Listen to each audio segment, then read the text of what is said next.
What up, y'all? And welcome back to another week of the What's Up Brodey podcast. Cooking episode number 2.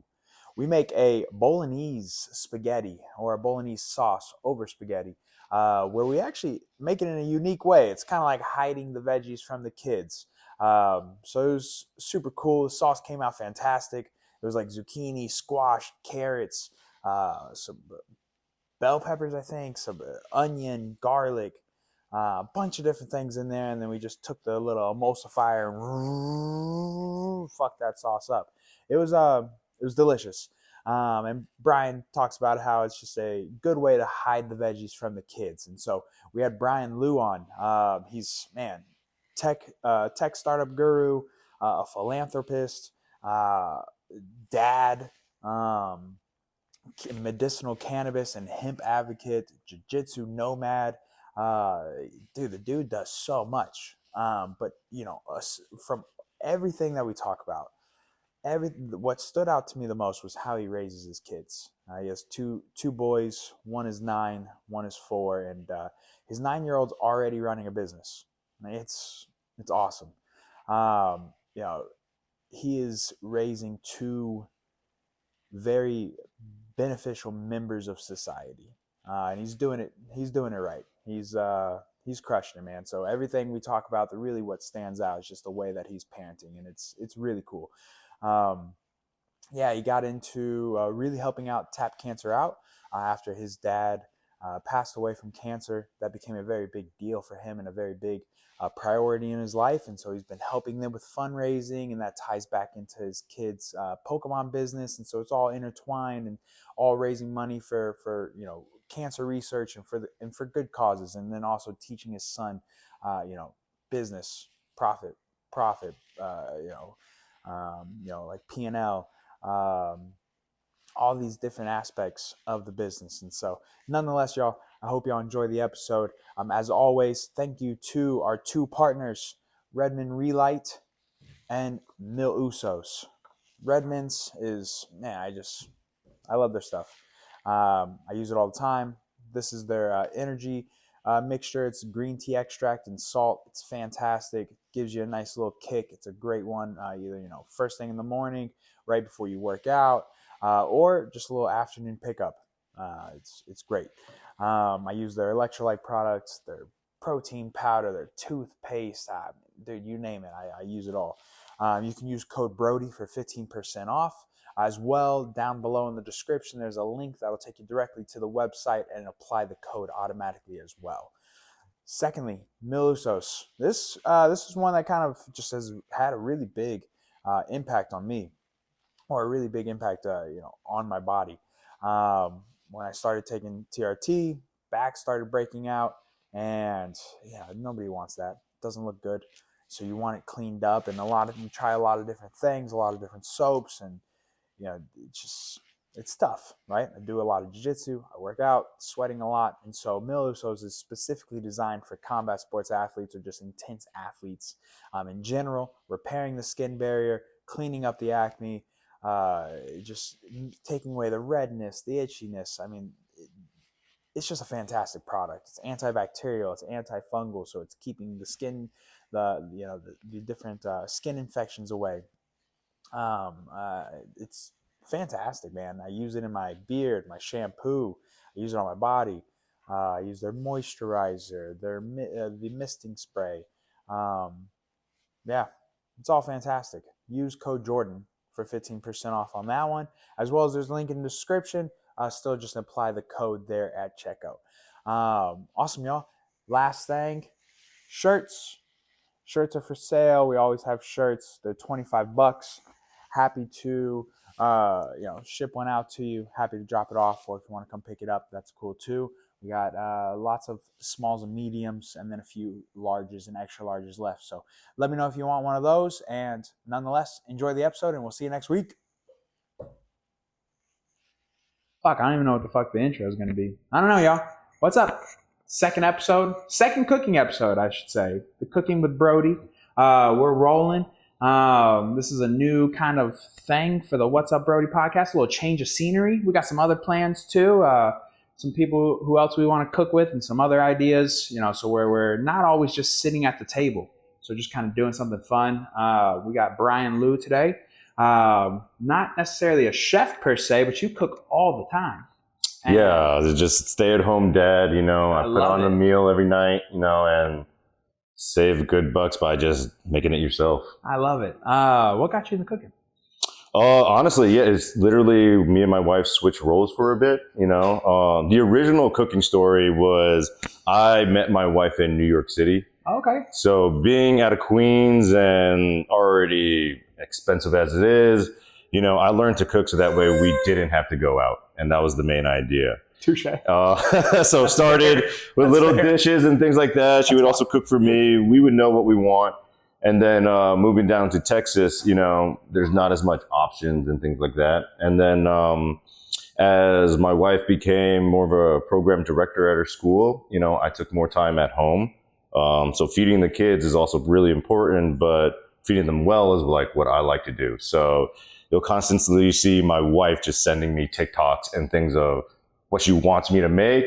And then I figure it out, and then hopefully I get it right. But today I'm just going to go something I can do all day. It's basically the easiest sauce to hide as much vegetables as you want. I think this is kind of perfect because a lot of times you don't really know what's in the fridge, but this basic recipe allows you to get rid of anything that's going bad in your fridge as well. And the kids can't tell. So, yeah. Hell yeah. So we're going to be cutting up some veggies. Yep. We're going to be blending it all together. Yes, sir. Pouring it over some noodles with some ground beef. Yep. That's what the plan is. And what I like to make sure is that because we do it in some stages, we're utilizing some of the ground beef's fat that comes out of the cook. Yep. Put that into sauteing into some of the vegetables. So there's usually 2 stages where I say there is flavoring the oil. That's why we have a trinity that we're going to be going, right? Okay. Onion, celery, carrot, garlic. I like to add a little red onion just for a little diversity. And then after we have that fragrant in oil, that's when we're able to actually take the vegetables, cook that down, add a little bit of the beef flavor, and then now you have something that really assimilates into like the red sauce. Emulsify it, boom, we should be squared away. Hell yeah, man. I love it because pretty much everything's pretty fresh. We got the zucchini and the squash from the market yesterday, so those were picked this week. We got a French bread from the market as well that was made this week that we're going to turn into some garlic bread. Mm-hmm. I'm very excited for this. And then, man, if you've never had these guys' pasta, Papa's Pasta Company, they sell these at the market as well. Fantastic. Yeah, I like more when people understand, like once they put a little bit more care into it, they think the dry pasta is not really going to make a difference. But the moment it rehydrates, you'll definitely taste the difference. Yeah. I just love good pasta because my stomach will get I'll get in the blender, dude. Yeah. Bad wheat and bad pasta will have me going. So, yeah. And then we got some ground beef and ground sirloin from Butcher Box. And yeah, we got some canned crushed tomatoes, and I think that's about all that we need. That's about it. Yeah. Pretty simple, like just kind of using what's already the ground beef is getting. Maybe add a little bit virgin olive oil, but nothing really complicated. Yeah, hell yeah, dude. I'm super excited. I've been looking forward to this. Yeah, you want to? So how about you start with chopping up the vegetables? I will give you this one if you want. Sure. Thank you, sir. These are gorgeous. Yeah, those were every year kind of like got a gift for myself. They're light, very steel. That one I've had maybe like 3 years. Really? This one I've had for about 9. So honestly, Global Cutlery's like buy one, take good care of it. Are these like your favorite kind of knives that you've used, or what? What's? I just like how yes, they're a little bit more on the expensive side, but since I've already had some of these for quite some time, you got your money. That's that shows me everything.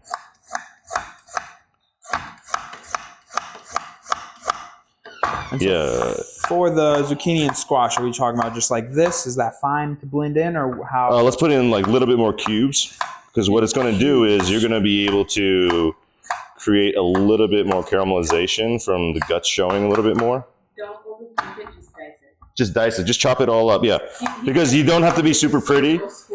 Yeah, you could just. Like, how the fuck do I make a square, dog?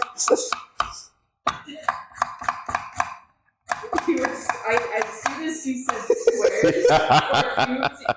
He looked at me and I saw his wheels turn and he was about to just combust for a second. I was like, cubes, dog.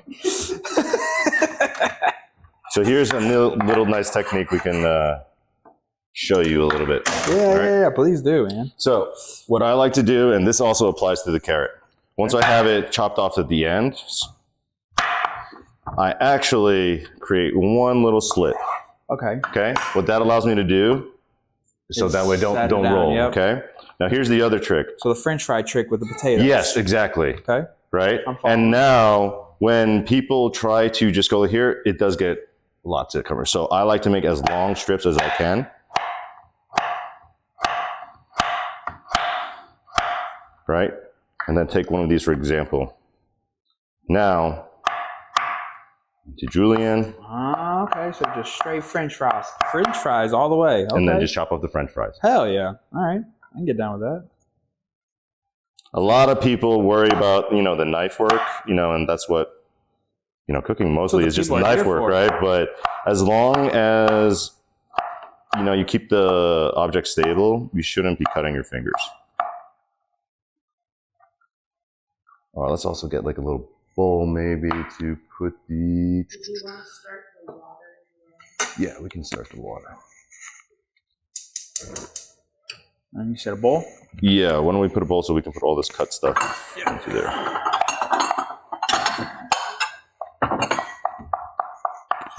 Is that a good size? Yep, absolutely. No. Good. Those are my favorite bowls from H Mart there.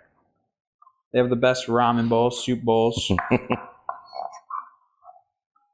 I don't know what I would do without my soup bowls, actually.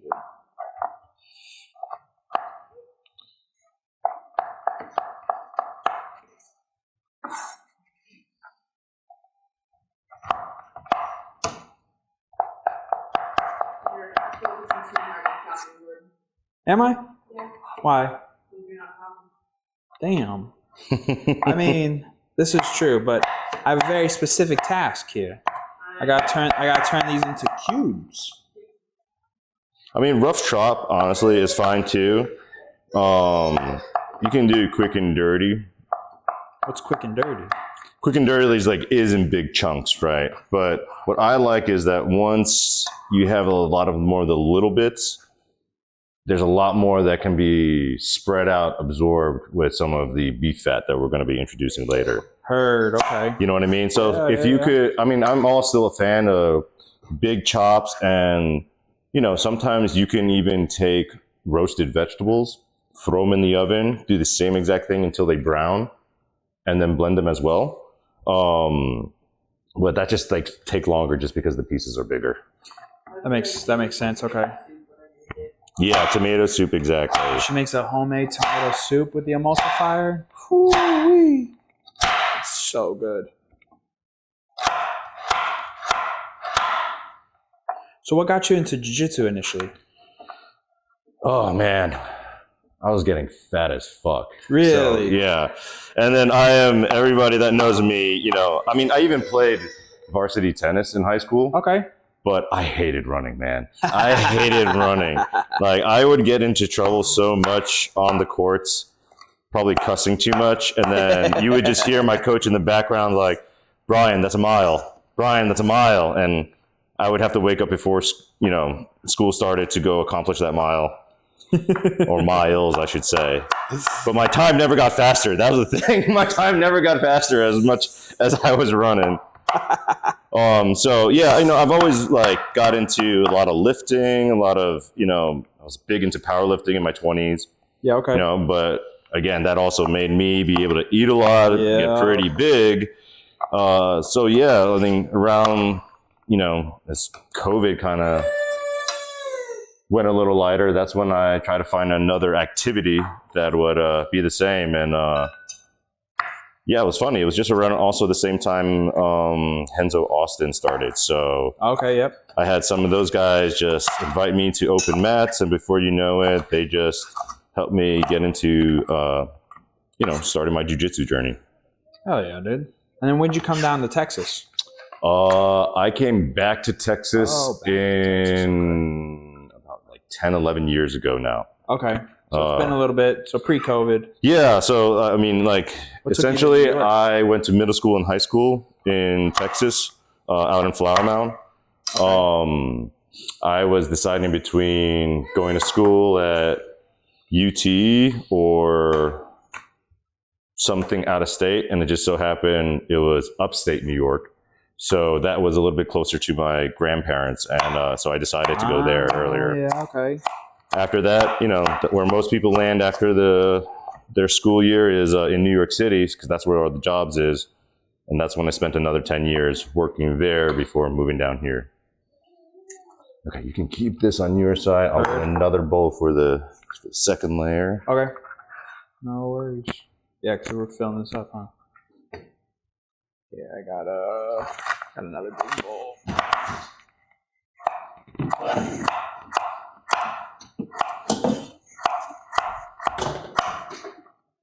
So you're up in New York for 10 years. And so you went to middle school and high school here. So where were you before that? That's when I was actually in Jersey. Okay. So interesting enough, my dad just had a lot of offices that happened to move, and a lot of the business just so happened to deal with more of production in Mexico. And what did your dad do? He was into garment manufacturing. So he was the guy who was making all the button-up suits and ties for, you know, Macy's and JCPenney's back in the day. Oh, no shit. To more of the newer stuff in Kirkland brand. But yeah, he represented a company that, you know, was based out of Hong Kong, but he ran the U.S. division. Got it. Okay. And do you think that had a lot of influence on kind of the path you took? In a sense, you know, it got me essentially the gift of gab, man. It's when you see and hang out and go have a steak with high-level people, C-level people, and just realize they're just normal people. Yeah. Or moreover, let's be honest, I've met a tremendous amount of Asian executives, and they're boring as fuck, dude. Really? So like, you know, they're dry as bread. So I wouldn't, I take personality over, you know, sometimes a gig every time. But that's how it is, that's when you learn a little bit more of how people gravitate towards charisma, you know, and it's not necessarily a false confidence. It's just, I don't know, just being a little bit more yourself, a little less what you think other people need you to be, right? And then the rest of the audience will follow suit. Oh, okay.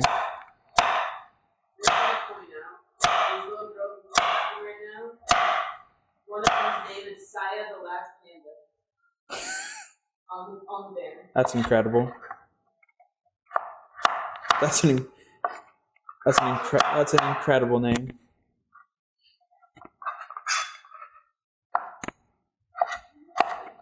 Now, for those watching, you can't see our TV because you can't see it right now, but we have the 80cc Youth Championships on at the same time. What up, y'all? I know, interrupting the conversation again. I apologize. Not really, though, because I want to talk to you about a great product, Redmond's toothpaste. I know this is kind of silly, recommending a toothpaste, but dude, it has completely changed the way my mouth feels. It is a fantastic toothpaste. It's way better than any other toothpaste I've used, and that's just the truth. So you can get yours now as a What's Up Brodey listener. You can get 15% off with code Brodey, or you can follow my bio in my Instagram to check out, and that'll also get you 15% off. Now back to the conversation. That's what Taylor's calling out. There's a girl named No, I think they just changed it to Sarah.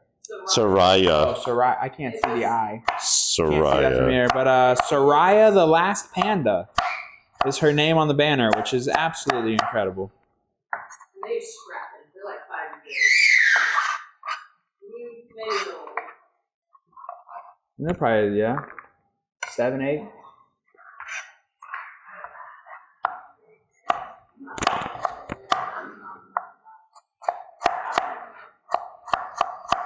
So did y'all move around a lot, or was it just Jersey, then Texas, then? Yeah, I mean, essentially, like, his HQ was in New York. So, I mean, my dad graduated at St. John's.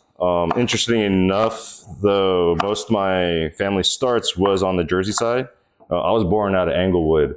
I'm the firstborn American out of our family. Okay. And both my parents are Taiwanese. Okay. My mom's straight from Taiwan. My dad actually in the way of South Africa. Really? So What took him to South Africa? my grandfather on my father's side was actually a Taiwanese diplomat.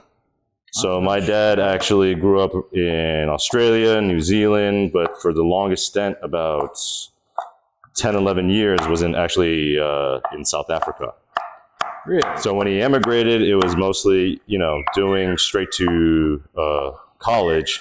But it's that old school, like Chinatown, Flushing, all these other jobs and, that kind of hustle. My dad was a car porter, he was a waiter, Yep. a lot of other things. And then once he graduated, that's when he went to actually into having accounting jobs and things like that. Okay. What do you think? What do you think's like one of the biggest things you learned from your dad and seeing him do that and hustling and bustling?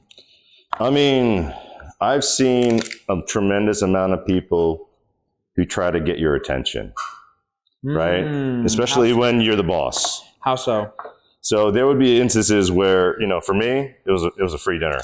Like, I'm just out and coming, especially when he happened to be visiting New York a lot and I was working in New York. But a free dinner is a free dinner, right? Even if it's with somebody, I have no idea who they are. I don't care. But my dad would take me to these different dinners at times because he wanted to know my opinion about an executive. That Really? Either they're thinking about hiring, thinking about doing a partnership too, because I've been with my dad for so long going to these dinners, I know what to expect and things like that. And I remember distinctly one time after we had a beer to recap, because we could just say, oh, we don't need to go further with you guys. We're just going to have some father and son drinks. He literally comes up to me and says, so what do you think of that guy? I'm like, I don't like him. I don't like him. And he's like, why? He's like, we went to one of our favorite Italian places, right? He didn't like it. He didn't even touch the pasta that was in front of him that he ordered. How the fuck are you going to trust him when he can't even take a bite of his own food because he's too busy trying to pitch to you? Yeah. He's going to be kissing your ass for the wrong reasons. And I was right. The guy didn't last 3 months. So those were the kind of like skills you kind of, add a little bit to your bullshit meter because I think it's super relevant now. Like, yes, you have a tremendous amount of competition. There's a lot of companies that do a lot of the same things. There's a lot of businesses that lose their way in such of the customer touch. But for sure. If you are that personality that people like to be around or like to do business with, it really mitigates a lot of the other stress of problems like if some of your services go down, if shit hits the fan, right? Buys you some leeway. Exactly, because they want to deal with the person. They don't want to deal really with the company. 100%. And that's one of the biggest things I learned. You be that person that they want to do business with, it becomes a lot easier. I think that's a very valuable lesson there, especially when you're running, small businesses and things like that. Like exactly. Because and there's another thing where I learned myself in my own ways of. He came from the era where you had to say yes, right? Which means that if your boss tells you to do it, you got to say yes, right? You just kind of become a sheep or like this cog as a drone. Oh yeah. And I was always like, well, even if I see or say yes, that also is going to cause me problems down the road. Yeah. That's when I really learned more that it's okay saying no as long as you got other options. You can't just present like, okay, we have a problem. Present that you have a problem and here are some options that you can take that fits this, right? So might not be A, but present a B, C, and D. And then they'll thank you for it because you've thought a little bit more deeper into the problem and it's something that's unavoidable. You're literally saving them sometimes from themselves of making a bad decision or a costly decision that ends up losing them as a client or something. Absolutely. And what got you into like like programming and software engineering, or what have I been seeing? You've been posting something about. So lately I've been just consulting more. I tried real hard. To dial it back, I came back to Texas because my dad was sick. Okay. My dad, as much of that stress and travel, man, I think that's what gave him cancer. Wore him down. Just all that over. I mean, he was out of the country 4 times a year, super late nights, a lot of, basically travel. And the stress and pressure of working underneath an Asian company is tremendous, especially with a lot of expectations. I was about to say the expectations. Exactly. So, it got the better of him. So I moved down here to be closer to him while things were happening. And, at the same time, Austin was supposed to be a tech boom, right? Yep. But nobody really tells you that it's not a software boom. It's actually infrastructure. It's the NVIDIA, the semicon development. Like, yes, now we have big Apple campuses and Facebook. But that's not what it was at first. But that was not what it was at first, right? It was more of IT infrastructure. So coming from that, I wanted to start a dev house here and be closer to, closer to my father. But I didn't want to move down to Dallas. I wouldn't do that to my now wife, to be right neighbors with the in-laws. Like that's not a smart move. Is that where he is? He's in Dallas? That's where they were, in Dallas. Okay. So what got me into my current stuff is that after a while, after getting burned out by certain companies and being in the startup tech scene, my dad got really sick. It really turned really bad. Like, it turned bad enough where he was trying experimental chemos, sometimes even flying to Belgium for a treatment. Really? Just these things, again, executive mind, old school mind, he wants to beat it, right? Yeah, thinking about it as longevity was out of his mind. He's competitive. And eventually he just took one treatment too many, right? And so as I saw his body really hurting, it was more of, okay, I've done it in the startup world. Let's go try the cannabis world. Yeah. That's the only thing that I've known positively that does well for cancer patients, but I lack the knowledge, right? Obviously, I am, for especially everybody that knows me, I'm a big consumer, but how it actually performs in a wellness perspective, I had no idea. So I used all my technology trade and bartering my wisdom to then go into this industry, so that way I can teach people how to use technology to better their businesses. You're going to teach me everything under the sun about cannabis and how it works to fight cancer. And so all the things that we see right now were all just activations with different partners and things like that, but it's very much still an entrepreneurial space. So that's what's the difficulty of it. Since it's not a fully accepted, regulated space, you still have all these highs and lows of things like that. Absolutely, yeah. And what's something that you learned then going through that and having people teach you about it? It's the way that it helps with cancer. I mean, like, you actually dive into a huge hole of other mentalities of, you look at what you're intaking, right? Which all the way gets you into the amount of processed foods maybe you're looking at. For sure. For my dad, the biggest thing was he loved wine. But the glucose in that wine was probably the thing actually feeding a lot more of the cancer cells, right? That seems to be something. Sugar, right? Yeah. There was a time, though, my dad actually did fasting. Fasting was the biggest improvement he actually had in his health.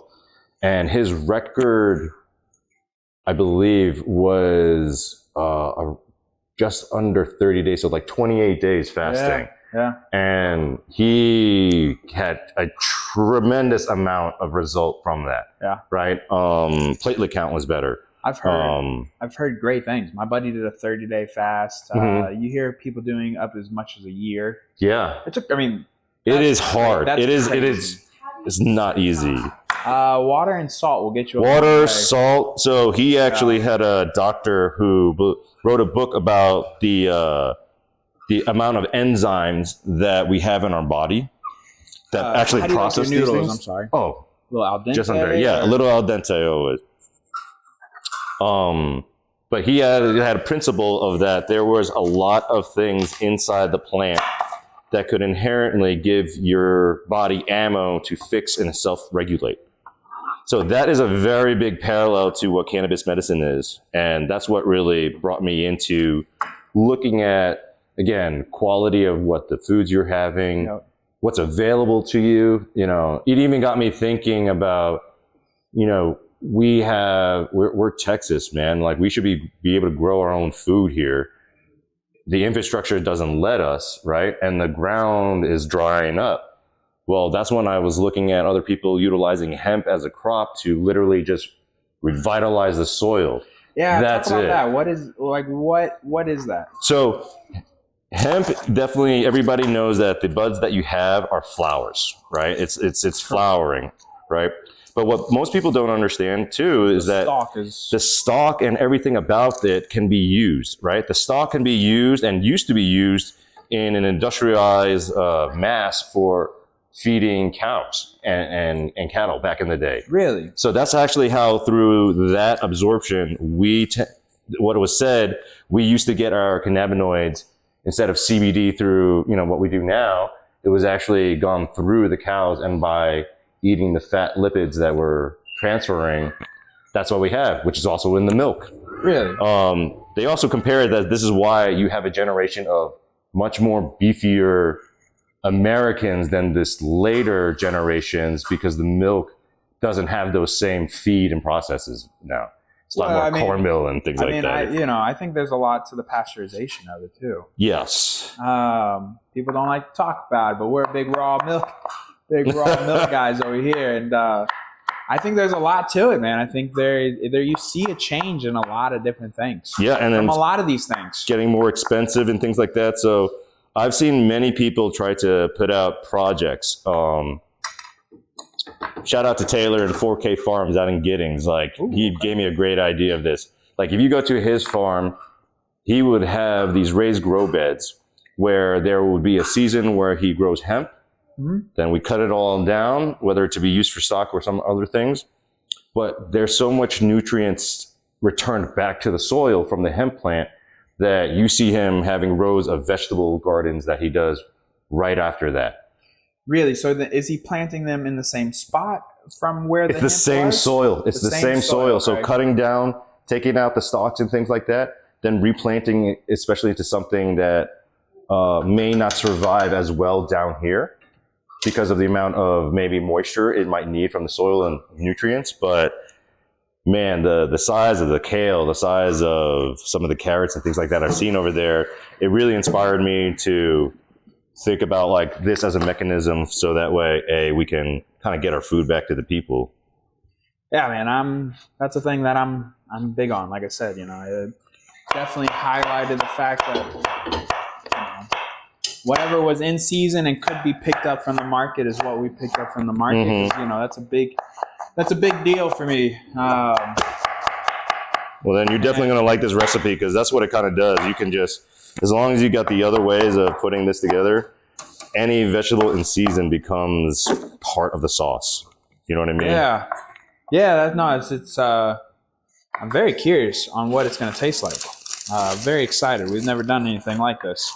And I'm sure like the whole story about why hemp and the demonization of hemp and how it all kind of started. Sure. I mean, right now we have the biggest thing in the call out, and what people are afraid of is a complete ban. Now, granted, there are definitely some shady things that go on.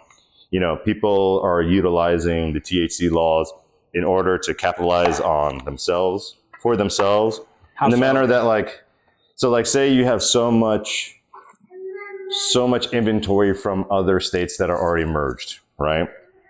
California, Colorado, right now even Oklahoma, right? The excess comes into here. They can lie about the certifications of the lab results and things like that, and it goes straight to the shelves, right? Yeah. So that is kind of the problem. And so there were some psychosis breaks, because some people that's also the thing too.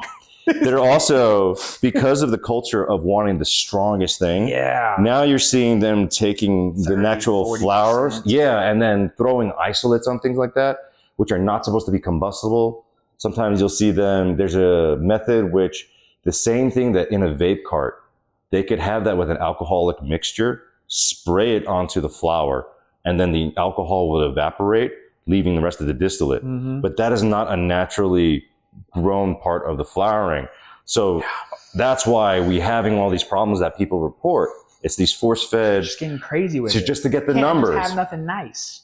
You can't just have something nice. You got to get crazy with it. You Exactly. got to make it the next biggest thing. You have to go bigger. And it's just like, man, like life is pretty simple. Like we don't have to keep doing that. You don't have to keep going harder, you know? Yeah, we can just stop at a good point. It's just like technology. That, and that's what, what's funny is because there's a lot of rec markets out there that's feeling the same thing.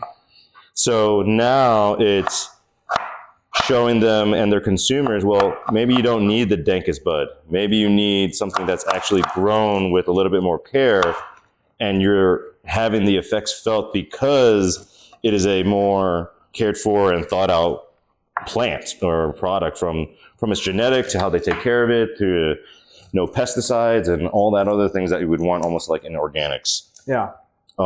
Same exact thing happened. A lot of it was getting sprayed like crazy too. I think, yeah. People just wanted crazy numbers that don't naturally go there, but they have to spray it so they can offer it at a cost point where these retailers are making money. Because again, a lot of these retailers that we see are all mom and pop shops.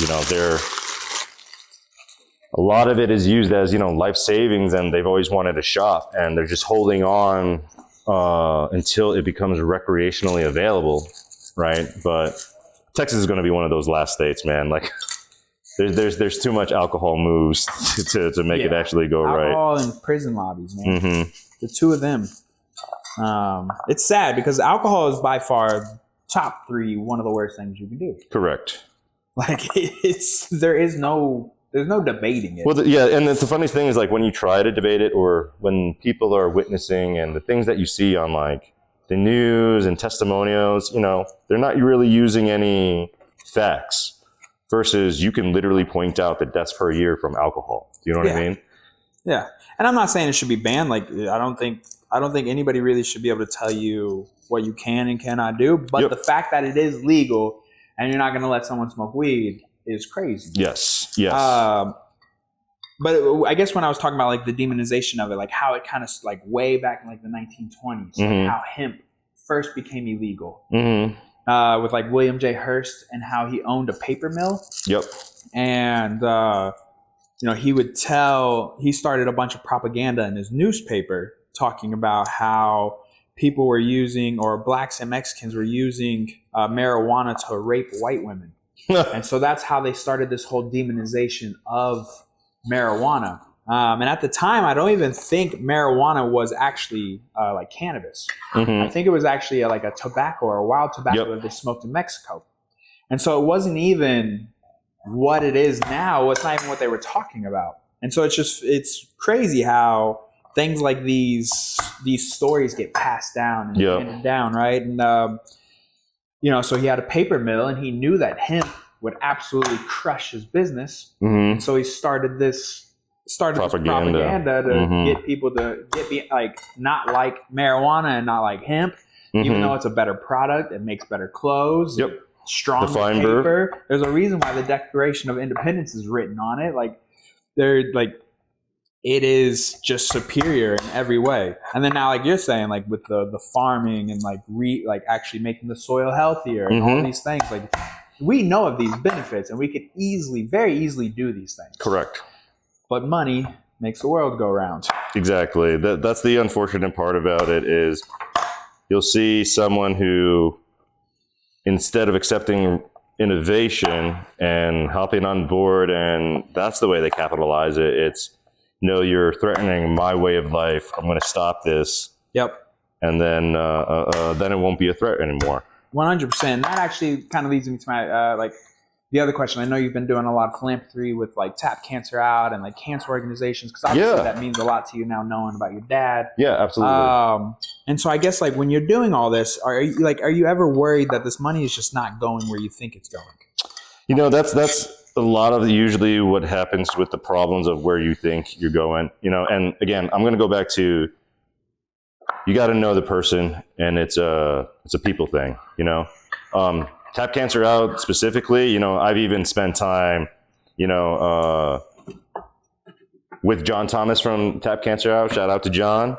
You know, the way he's treated his, you know, team, and, you know, even my son volunteering at some of these tournaments, you kind of feel like, okay, you know it. And then with the structures and, you know, someone actually thinking through how an effective part of the business, or the do's and don'ts of a nonprofit, so you never get into looking like you're doing something shady, right? Mm-hmm. And if that's always at the foremost, I can really trust where it's going. And then you can validate it with their actual partners too. I mean, like someone like Tap Cancer Out, I believe they're at 9.2 million to date with just over 10 beneficiaries, right? And some of those beneficiaries were also things that I've crossed paths in my ways of helping, you know, in memory of my dad, of other organizations that I've heard of, right? It just so happened that my son and I are in jiu-jitsu, so we're able to kind of participate in that way. Yeah. And that's where it really connected. The double whammy. Yes, sir. Absolutely. No, I mean, I think it's fantastic. I just, you know, just always so concerned about any of that stuff where it's like, man, you know. Like, you know, and you should, because like, you know, I've been privy to how a lot of nonprofits, how they work and things like that. Yeah, because there's so many of them where it's like 1% of the money actually goes to exactly. And then, you know, and then I get it. I get how things are structured. I've even learned from, you know, a few awesome people. Shout out to Sean Briscoe, man. He's taught me a lot about structuring taxes. He even wrote a book called The Truth About Taxes. And that helped me understand how that 1% of the big guys, how they structure their business entities in order to never have to pay the man, in a sense, and have these loopholes, and they all end up with structuring into some kind of nonprofit. So I was more interested in to see how you can make nonprofits effective by not having to worry about that funding part, because it'll come, but then really be more mission focused, because that's what's going to make you last. If you're not giving back and you're taking all this, you know, money, like it really doesn't make sense. And, you know, that's what I was worried about too.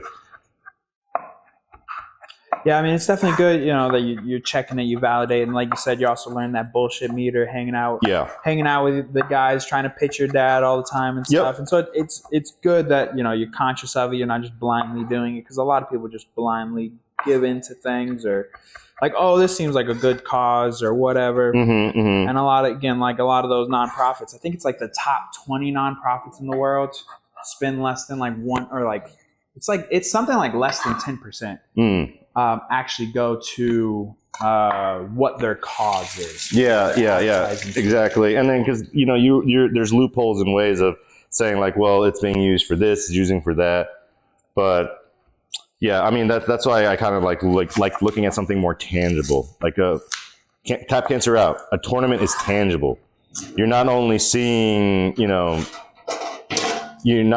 funds being made for actual research, but you're actually seeing the participants and the competitors all like coming up as a community. And to be honest, it's one of my favorite tournaments. You know, that's why I never actually, like, I've only competed in Tap Cancer Out. I've never competed in IBJJF, man. Like, just because the vibe is crazy different, you know? Yeah. And for a lot of people who know me and roll with me and probably heard me giggle when I'm like in a nervous situation, you know, I have fun with it. You know, I'm still that hobbyist. I'm not so having those kind of like other more like fun, you know, things with a good cause, you know, you can't hate that, man. Yeah, no, for sure. And I think it's a great thing. I definitely had a lot of fun when I've done the Tap Cancers Out. I did one probably about 2 years ago, I believe. And then I know Anthony wants to do it again this year. Yeah, man. Yeah, I'm thinking about it, but you know, since we've had a good success with going so as far as fundraising through Pokemon vending with my son. I mean, he does all the research, he does all the labeling, he handles the money, and how important is that for you to kind of have him active so young and like really build up these skill sets that are just they're invaluable? Yeah, man. I kind of thought about it as like if if anything would happen in school, put him in a trade school, like type mentality, right? Yeah. But if right now he can't go to a trade school, the easiest trade that I could think about is just how to run a business 101. Yeah. Right? I mean, he's picking his inventory. He's knowing his budget, right? And he knows the mission, right? Which, you know, percentages of our gross sales go towards a donation. So it also becomes a fun factor. Yes, he's doing something with dad, right? Yeah. That's a little bit great motivation. But even at the same time, if something like his grades are fucking up or slipping, right? And he goes to my wife's school, so like, your mom's a program director, right? You cannot, and she's gonna know. And I even told him straight up, I was like, son, your mom and dad are Chinese, man. You need to be good at math. I can't have you having this low ass grade. Let us down, you can't let us down, right? You gotta keep it So strong. we tightened it up, and we've been doing math drills this summer, right? But again, like it motivates him that like he has fun and he feels good about running a business, handling real money, actually making the sales and stuff like that. So when he's messing up in school, I can easily say like, well, you can't work on the store this week because your grades, you need to work on that. And it really has tightened up the ship a bit. That's awesome. You know, like I never have to worry if any of his assignments are daily assignments are done. You know, he's always knocking out his homework and things like that. Because he knows to be there. He knows he wants to be there working the store with dad. So he needs to do his due diligence. And I told him, this is your part of your accountability, right? Like the school always comes first. That's your first job. This is more like your second job, right? You can't do your second job unless you got the first job done. Yeah, it's true. And he's 9, by the way. For those listening who don't know, he is 9. He's 9. So that's why I mean, like, just invaluable. Like you're showing him. Yeah. But then also giving him that and autonomy to do it on his own and actually refine those skills. Yeah. Practice those skills, and he's just gonna. Regardless of whatever path he goes down, he's going to be a valuable member of society. And he's also, you learn so much about community in the Pokemon community, because like there are some guys that will be really good at, you know, free cards, good hookups and everything that leaves an impression, right, on him. And then when you have enough of the community that support your business and things like that, like they know they're doing deals, you know, then it becomes an also important thing is, like we said, you could do business with everybody, but you have a relationship with somebody, more than likely you're going to have more value giving a deal with each other, right? And then now he's understanding certain vendors and things like that. They're the main guys he talked to. They're the main guys he asked for advice, because dad doesn't know. I only know the original 151 Pokemon. All the new ones, I got to look everything up, man. Like, I feel that. That's me.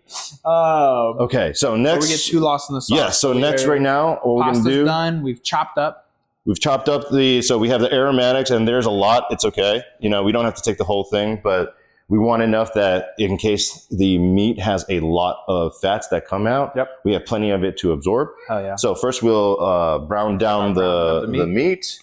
Absolutely. And then if you want, you can also sprinkle some of the garlic and onion there. Yeah, with the meat to flavor the initial oil. Absolutely. Go ahead and start getting this heated up then. I think that's awesome, man.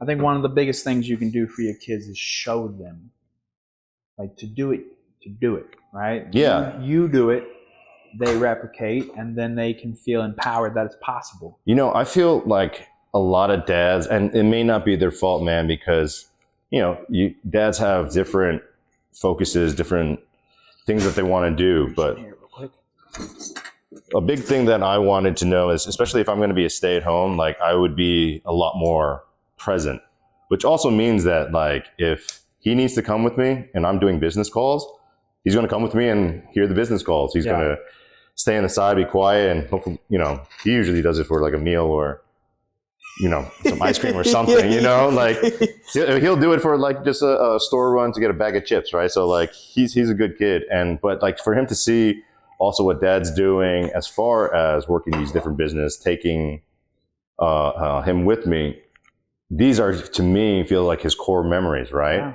And yes, it gets exhausting bringing in an extra person. It's a little bit more, a lot more logistics, right? Effort, but planning. That shadowing, it's almost like you are showing your kid the kind of intern you want him to be, right? Yeah. If your family was a business, this is what you would expect of him, especially if you weren't around or something like that, right? 100%. So it's invaluable because you can sit there and you can tell him all these things. Exactly. But if there's nothing there tangible, if there's nothing there for him to see it being done, it's very difficult. Yeah. I mean, kids have great imaginations, but you want the picture to be clear, right? Yeah, you don't want any ambiguity. Yeah. It's like, this is not what I meant by clean up your room, Yeah. So he gets to see you do it. And so as he gets older, it only gets easier. Yeah, exactly. Especially at 9. It's incredible. Right. And 9, because I never know when they get a little bit more mouthy and take a little bit more strong. So I'm doing it while I can right now. Now you'll still always be able to beat them up. Yeah, that's why I keep lifting and keep training, right? Yeah. That's the other thing, dude. You always have the kids in the gym. Over there at House Gains. Yeah. See y'all putting together workouts. I think you even mentioned that even he puts together some of those workouts. Right? Yeah. So he wanted to learn, how to actually properly lift. So this summer was his first intro to doing actual lifting. So everything from deadlifting to squats, had to adjust a lot of machines because he's too tiny to do some of them, right? But, there's a lot of things we could do straight up with the Smith machine and things like that.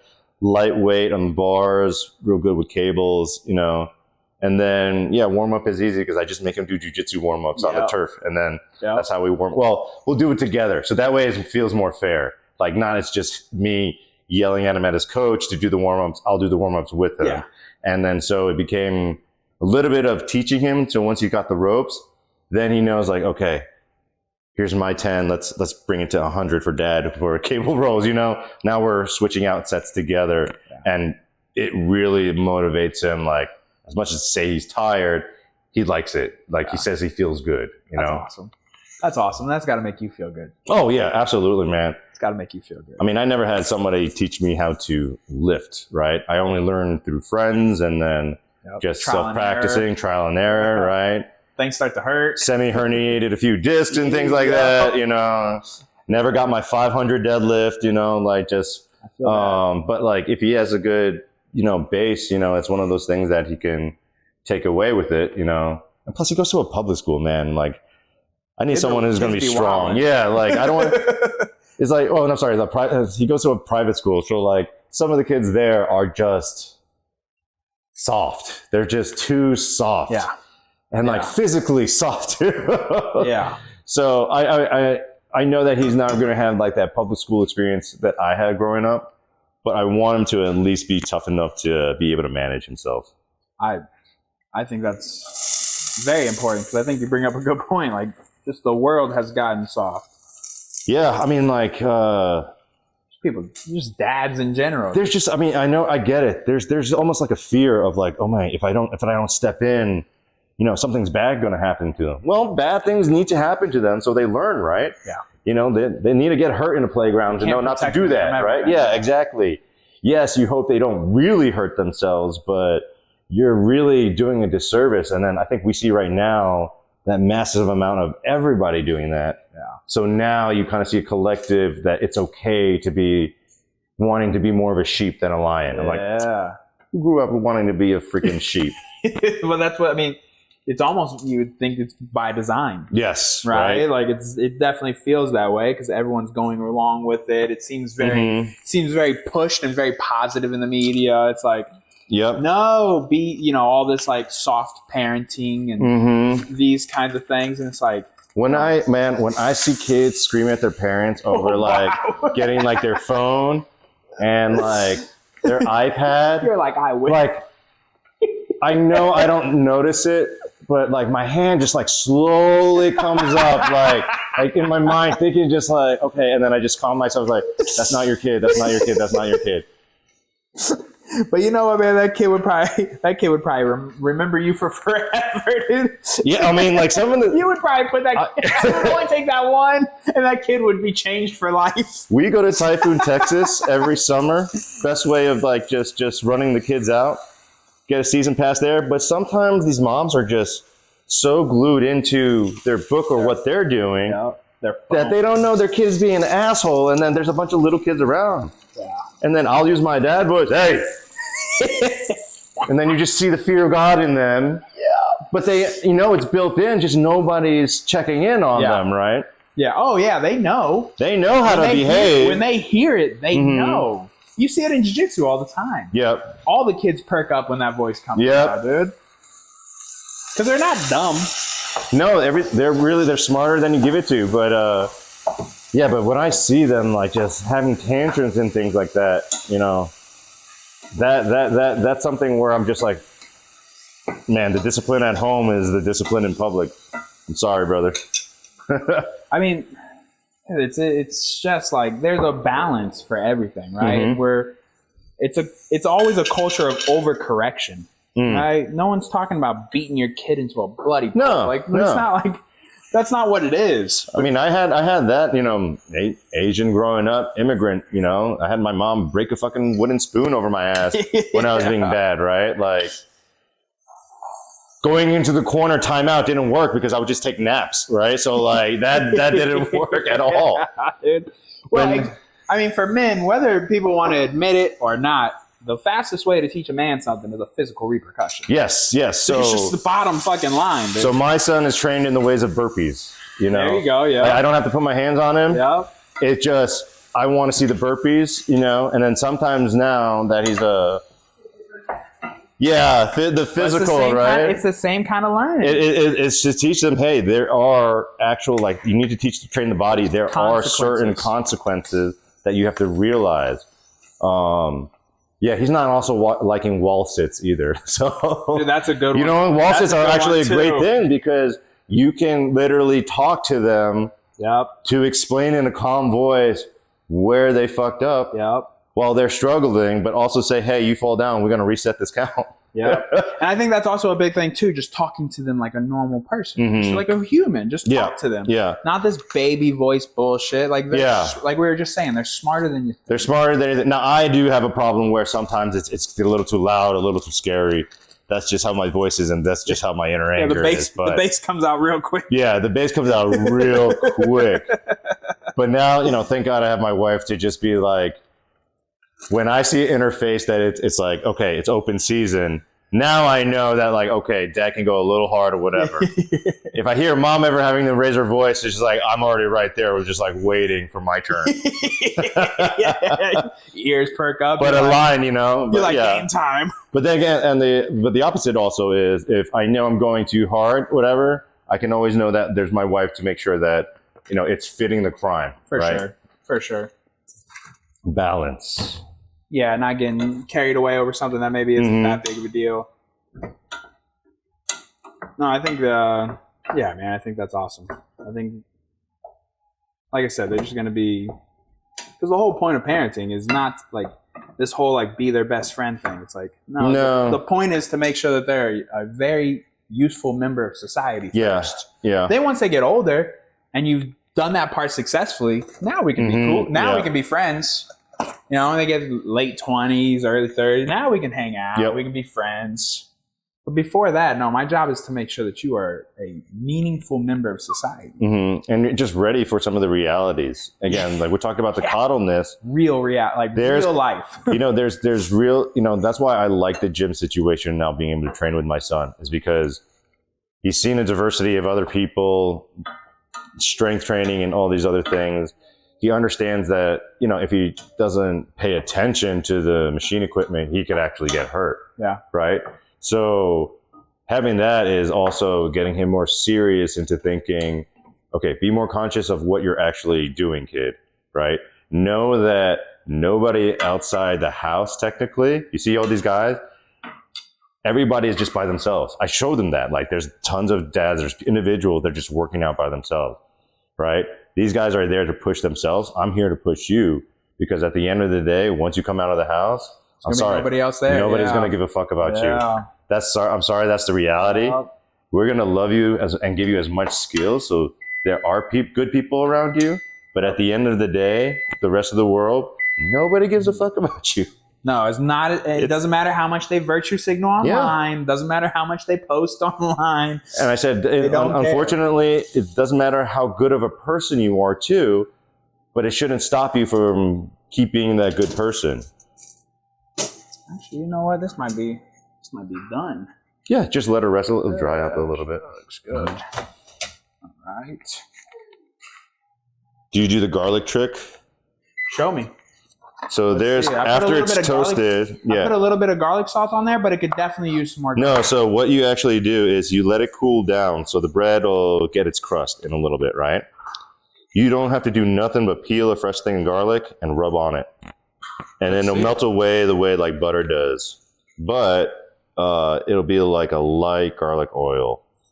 Sorry, I got to peel this correctly so no skin.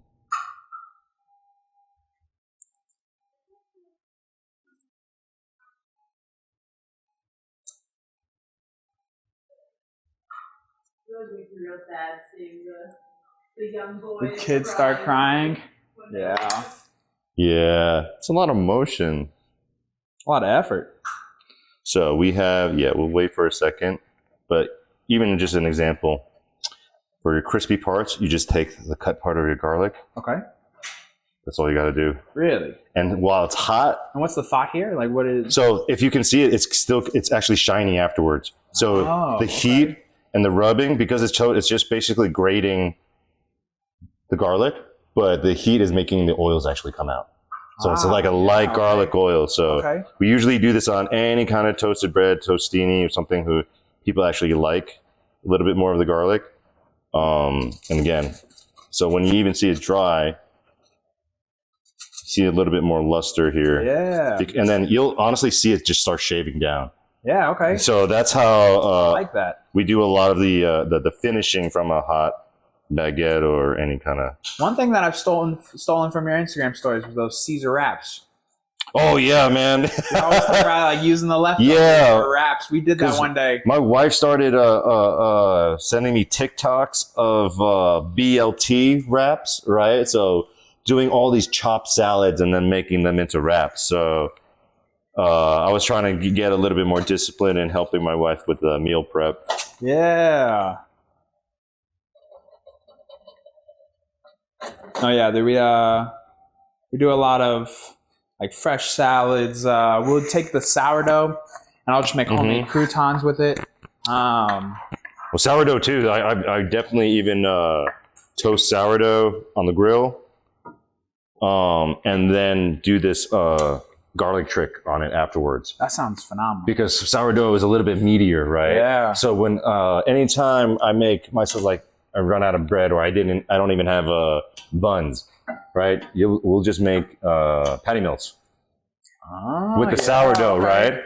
And then so it's a nice meat. It's got like nice crunch, and then again I can just rub all the garlic right over. That sounds the sourdough. That sounds delicious, right off the grill. TikTok, man. TikTok, dog. Hey, there's a lot of helpful tips, man. Yeah. Do y'all have your own like garden? Are you growing anything at your house? No, everything is honestly, most of the things is HEB. Yeah. But I'm literally at HEB maybe every other day. Yeah, we have a problem too. Yeah, I mean, like, because I try to go light and you know, I do have a problem of making a little bit too much. So I'm trying to make sure I buy a little less. Taylor would get along very well. Yeah. I buy a little too much, you know, and there's a lot of leftovers. So I got to calm down on that. But yeah, no, just kind of being a little bit more of this is here. We have enough of this, you know, and just regulate levels. Yeah. And then nowadays, HEBs has I mean, they have like 6G Wi-Fi going on up there. So I could do some work right before shopping. Oh, yeah. Okay. Hell yeah, dude. I love it. Yeah. Resourceful. Okay, so this is done. So what we'll do? Water? Oh yeah, sure. Don't worry. We'll I'm probably thirsty. put another bowl to get this and drink.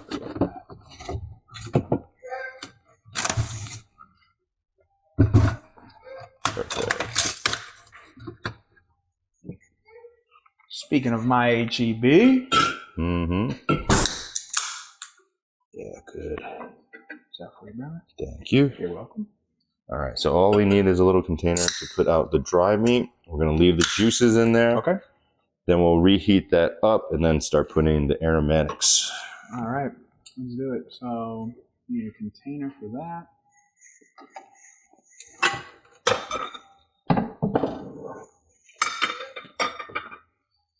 You can probably throw it in there, yeah. Yeah, we have a little garden in the back. Cucumbers, jalapenos, tomatoes. thyme, Thai chilies. I said jalapenos, yeah. And we have green peppers, but the cucumber. The cucumber plant took over the green peppers. The cucumber plant said, "Move, bitch," and they did. They moved. They no longer exist. The tomato plant is also huge, so we have a lot of tomatoes. Yeah, in this recipe too, you know, we're using canned tomatoes. We did get another thing of crushed tomatoes too, just in case. Yeah, because like everything that you really do, again, it's all going to be mixed, but sometimes I like getting those when you have those fresh sweet tomatoes and they're all in these different colors and things like that. Oh, yeah. So like I just literally put them in the same stage as I would with the other root vegetables. Okay. And if you want to add a little bit, you know, into more volume of the tomato flavor being from actual tomatoes. We don't have too many at the moment, but we definitely have these that we can throw in there. And we got our first couple of cucumbers. They didn't come out too well, but this actually needs to get thrown away. But we did finally start getting some cucumbers. Then we have a lime tree back there and an orange tree that we're trying to nurse up and see if we can't get it to start producing. But yeah, we hope to continue to grow the garden is kind of the goal. So we're going to heat this pan back up. So we're going to heat this pan back up. Then we're able to put that in there. Yeah. What kind of? How hot do you want this pan? Probably like medium. Yeah, just a medium. And then basically we're cooking that down. And the moment it's done cooking down, we add the vegetables. These vegetables will actually cook faster than some of the roots. Yep. So that's why I said if you want to do any fragrances, it's usually good to go in first with the oil. Okay. I tend to actually, especially when it comes to sauce, I tend to go a little heavy on the carrots. Okay. So that way, once it's caramelized, it's more of a natural sweetener than the traditional, a lot more Italian sauces uses sugar at the end, right, to sweeten it. Okay. Right? But if you caramelize the carrots and the onions together, there's already this more natural sweetness that are coming out of it. You're essentially cooking all the sugars inside those. I can see that. That definitely makes sense. Okay. Yeah, we have some beef tallow and we have some avocado oil. So we can definitely add. Oh yeah, exactly. Like we can always add and subtract right now. I always just like to have some of those original beef juices. Yep. They tend to be flavorful, so that way you're not continuously adding salt, pepper, and end up having too much salt at the end result. Yeah, when it all comes together. Because I mean, everybody says, you know, salt and pepper every stage, right? This for me is a way of, well, we want to achieve that meat flavor anyway. Yeah. Use that flavor, and then we'll adjust how much salt you actually need at the end. Hell yeah. Hell yeah.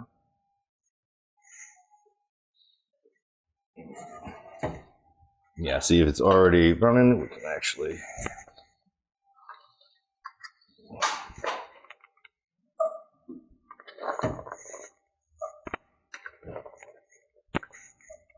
Yeah, and I know I made a lot of mise en place, so you guys can even use this for chicken stock later. Yeah, what I was gonna think too is, you know, maybe like you were mentioning, you know, if there's any leftover sauce, make a homemade pizza with it. Yeah, and that's the thing too. Like I always do even getting some of those sourdough breads from Whole Foods. I have the sauce, and then my kids can kind of make their own pizzas. You know, they don't know how much vegetables I put in the sauce. It looks red. Yeah, and it tastes good. And it tastes good, exactly. And that's the one thing I've been really honing in on lately is just understanding also the fun between different people's trinity, whether it be for a roux, whether it be for a Bolognese. You know, there's a lot more aromatics that are usually follow all the same thing. You know, these root vegetables first, cook them down. Yep. Garlic, onion, super easy. Nothing smells better than garlic and onion. Yeah, exactly. That's what I think. This makes the house smell so good. Yeah, and sometimes I'll walk in, and then, you know, if my wife is cooking, I'll walk in, And I just like, wow, something smells real good. And she's like, she didn't even start. It's just literally the garlic and the onion and the olive oil. That's it. Yep. Every time. Every day. Every time. Honestly, at this point, it's just kind of a meme. I just do it on purpose, but it does smell incredible. Yeah, this already is nice because you just mix it in, so you get even distribution, and it'll just absorb. So everything that looked like super watery, liquidly, it's all going to be gone. Yep. Probably maybe even. Yeah, I think you could turn it up just a little bit. And again, we're cooking them down. Sometimes I'll even use a wok just because I can get a lot more crispier bits. Yep. Why is that?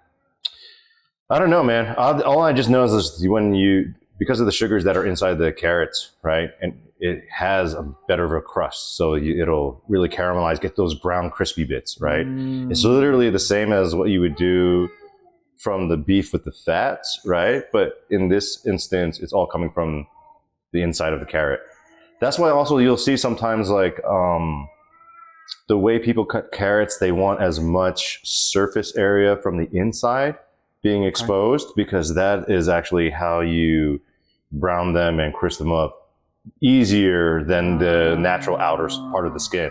So that's when you'll see those different kind of big blocks or big chops in certain area, and you see these wide angles of the inside.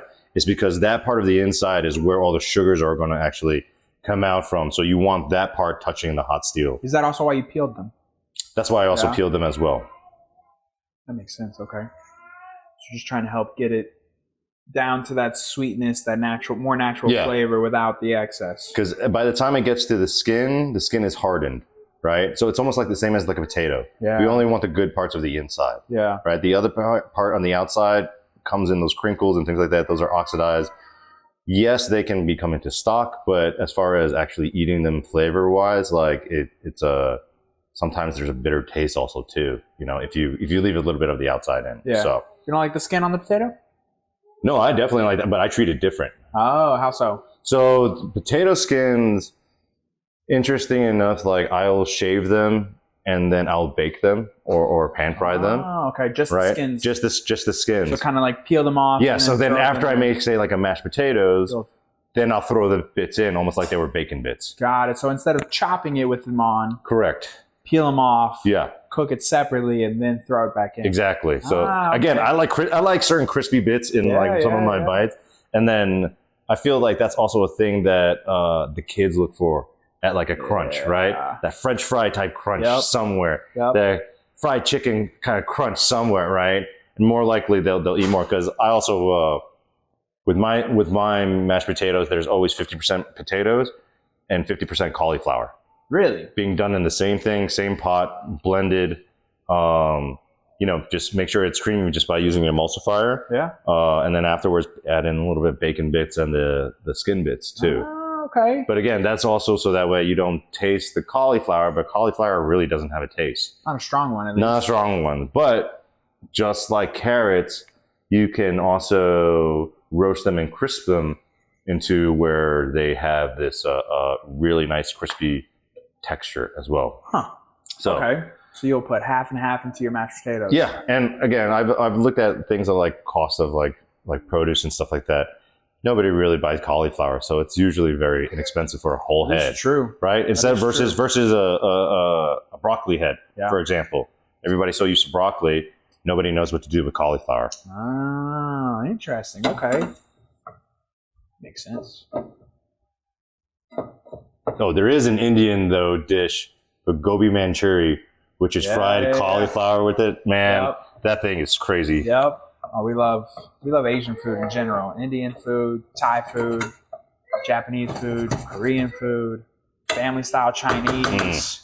Family style Chinese is the best. Like a first barbecue, first Chinese barbecue. Mm-hmm. Phenomenal, dude. Just where you can sit down with a bunch of people. Yeah. And just get a bunch of big platters. Yeah. And everyone just passes it around. That location has been around for a long time. And I know their sister location up in Farmers Branch up in Dallas too. Oh, okay. So they have one up there. Yeah, it's the same family. And then because I grew up eating the one up closer in Dallas with them. same family that has this down here. So good. But there's only, because there's so much work to do it, that's why there's only a handful of locations that do that. Why is that? Honestly, Chinese food is a lot of prep. I could imagine. Chinese food is a lot of prep. Yeah. That's why you see so much maybe like more Korean places, because generally they do have a lot of prep, but it's usually in fermentation. Not really as much as in actual prep before, a cook. That's why also there's very limited dim sum places and things like that. Yeah. It's a lot of work. It's a lot of work, right? So good though. Yeah. So good. I love that. Yeah. Yeah, no, we even make our own dumplings, but for the most part, it's nice to have someone else make it. Yeah, exactly. Exactly. Yeah. Yeah, that's how it is for us. We do a lot of cooking, but every once in a while, you just want someone else. Yeah, you just need a break. Just a little break. Every once in a while, you just want someone else to do it, man. Because we definitely try to make a lot of stuff at home, homemade pizzas, make obviously a lot of steak, pasta, things of that nature. But every once in a while, you just want to go to Patrizi's, have them make you your pasta. Have you been there? Not yet. Oh, dude. The cheesy. It's on the east side. Yeah, it's a food truck, but it's attached to one of the bars down there. I think like the Butterfly Bar or something. But it's so good, dude. It's so good.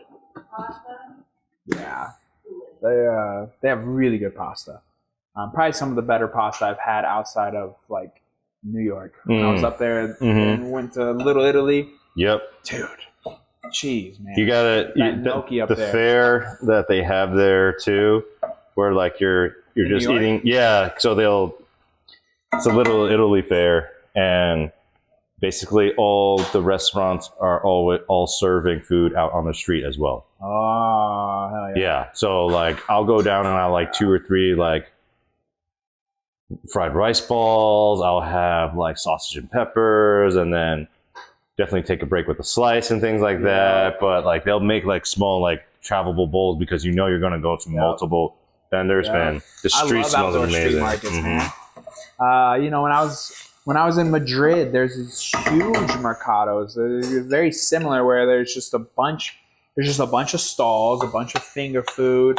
Same thing when I was in Thailand. Like they have these huge, like 200 vendor stalls, and it's just so much fun. You get to experience so many different types of food. You can buy just a little bit here, a little bit there, and I just love being able to try everything. I'm not the person who goes to a place and then gets the same stuff.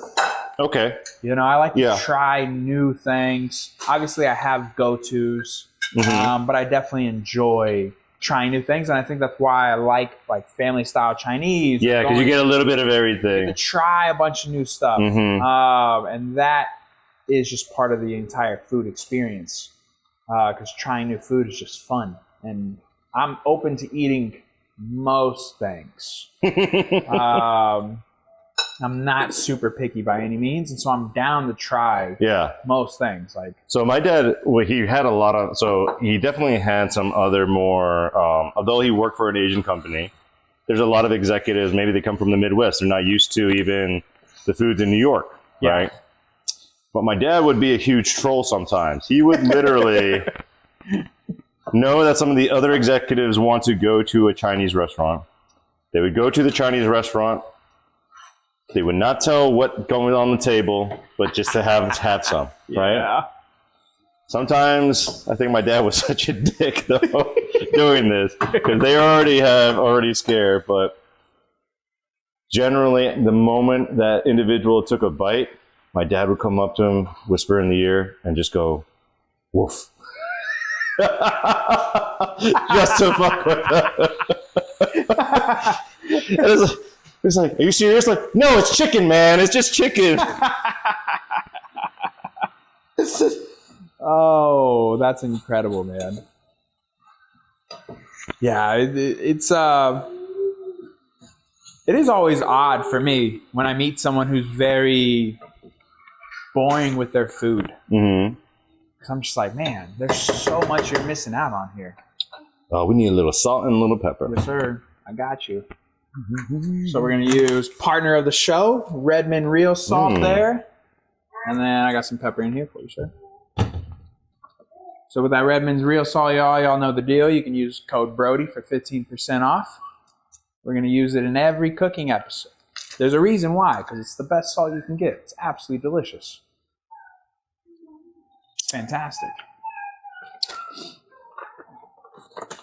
Thank you. There's that for you, sir. We've found that just buying bulk seasonings. Oh, that's what we do. So much cheaper. We literally just at the HEB thing, just refill, or at the Whole Foods. Yep. But I mean, you can get the whole empty set at like Ross or TJ Maxx for like $10. So just put it in there yourself. Yep. Yeah, that I used to have some salt and pepper shakers around here somewhere, but I don't know what I did with them when we moved, and so they've just been in bags since. They're just like, oh, whatever.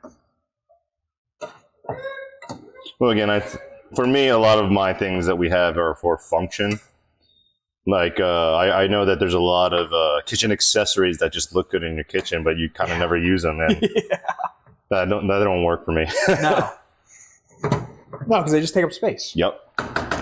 If I'm buying something, I better be using it. Oh, absolutely. That's the whole goal of buying it, or that's the whole reason why I'm buying it. I love sparkling waters. I used to hate it with a passion, and now that's all I want. Oh. I love sparkling water. It tastes like TV set. Well, I usually use this to try, like, especially when I'm trying to be better in dieting and like have less energy drinks and less soda. Yeah. So having like a sparkling water with like juice or something like that. Some kind of fizz. Yeah. Or sometimes even like if I have a post-workout or something like that, magnesium or something that has a flavor. Yep. Put some ice, put that in, recovery. There's even like protein now, those collagen proteins that are just like liquid packs. Yeah. Yeah, super easy to just make those into little quick beverages and stuff like that. Yep. I take actually Redmond's makes a whey powder that's sweetened with maple syrup. Ooh. And so I take that and I put it in a glass of orange juice. Oh, dude. It's incredible, especially post-workout. So you're getting those quick sugars. You're getting your protein. Yep. I mean, it's just a perfect post-workout drink, especially when you're coming back home from the gym at 6:30 in the morning, 7 o'clock. Not quite ready to start cooking. Yeah. I mean, like I think this past year, I've been doing the Aquaman post-workout, which is essentially after I'll do a roll, I'll open up my laptop at a bar and chug a Guinness. Yeah. And I feel great. You know, I just tell myself it's the iron, man. It's the iron. And the sugar and beer. The sugars, yeah. I know. I don't feel even bloated chugging the whole thing. Yeah, that's what's crazy. My body's just like, all right, let's go. Yeah, I mean, you got that window afterwards, after that workout, where your body's just going to use it all. So or store it, you know. It's later in the day when your metabolism is not firing like that, or when your body's already used what it's needed, and that's when you start to get in trouble. It starts to hold on a little bit more. So here we're just waiting for it to just cook down a little bit. Yep. I usually know when it's ready when the spoon starts being able to crush the squash. Okay. Like usually, and then that's usually signifies to me it's ready for the sauce. That way the sauce part doesn't take too long. It's quick infusion. And then we're blending it up anyway. So, again, none of the things need to be pretty. I generally just cut this just so that way the cook is even and there's even amounts of bits and parts, you know, so that way you don't have any bigger chunks. Some not done. Exactly. Yeah. No, it makes sense. Because it is frustrating when you get some done, not some done. Especially like potatoes. Yeah. Anything like that. Yeah. So it makes sense to keep it just like all the same shape. Keep that symmetry. Makes sense. My favorite ways of potatoes is inside a like a mud bug boil. So what's this? So crawfish. Okay. Yeah. So my wife, since she's from Boston, she's very big into seafood, and so far it's been a tradition every year that we do a seafood boil for her. Over the years, we'll just go down through a full 60, 70 pound sack, you know? Hell yeah. And then just have rounds of it, you know, just rounds that get spicier and spicier, you know, things like that. She's very big into the Viet Cajun flavors and things like that. So there's some places around here that do it really well. Dude, Vietnamese crawfish is out of this world. So we learned a little bit from a Vietnamese friend, and now every year for Mother's Day around or near her birthday, we'll do like a big boil, things like that. There was Dallas has some of the best Vietnamese food I've ever had. And we went to a spot after weighing in. So we weighed in, and we'll either do like a bowl of pho, or we'll go to a Brazilian steakhouse and just load up. And this time we went to go get pho and Vietnamese, and just to a Vietnamese restaurant that was nearby. And it doesn't, like, I've noticed every time I've competed in Dallas, it doesn't matter which Vietnamese spot you choose, they're all phenomenal. Yeah. And so we went, got a bowl of pho, but there was also crawfish season. And as soon as you got out of the car, boom, you smell it. Smacked you right in the face, and you're like, yep. That's what we're getting too. Like, it was immediate. You knew immediately that's what you were also getting. Another big suggestion is always, if it is a more old school style Vietnamese restaurant and they have a 7 beef course, do it. Yeah. I mean, it's like tapas things, but it's little nuances of things, and it's like fully cooked and everything like that. Okay. But man, even going into, like, some of them make even like this beef papaya type salad, you know, into it. Yeah. And it's almost like you can even taste how some of it is literally raw or just under, but the cuts of beef are so nice that you know that, like, it's quality, right? So you don't mind having it a little bit raw, like tartare. Yeah. I always like tartare. Oh yeah, tartare and some lemon juice or lime juice, just. So tartare, quail's egg yolk, capers, extra virgin olive oil, salt and pepper. That's it. That sounds delicious. That's you ever it. make it at the house? No, I learned this recipe from a buddy. Shout out to Bistro the Steak. And they were actually, for almost like 10 years, I had my birthday prime rib there, right? Okay. Right, up in there in New York. And prime rib's a great one. That's a great the owner always took care of me. I went to college with his son, and then so it's actually funny. They had to leave because of a building being bought out. The block got bought out and things like that. My tartare wasn't necessarily on the menu, and then it became an official menu item when they moved up a little bit upstate to New Rochelle. We went there recently, and it's still there. It's still some of the best steaks in New York. Yeah, I love a good steak, man. There's nothing better. There's nothing better than a good steak. Do you ever get to go back to, or not back to, but do you ever get to go to Taiwan or do any traveling over there? Not really. I mean, of late, most of my time is honestly just building these companies and partnerships with people. Yeah. So that, on top of making sure that my wife's good because I'm the stay-at-home dad, she's running a school. So at any given time, there could be problems with her staff or parents not picking up their kids, So we don't always have a consistent schedule that we like. But yeah, but the boys are getting older. It is allowing me to actually go a little bit harder out there for myself and look for jobs. Like, I don't have to worry about them being too much of a hassle. Yeah. They know what they need to do. The older one is trained to, help give the younger one a bath, right? Like, so they have these roles and responsibilities that are allowing me now to, go hunt for what's the next thing. Yeah. Yeah.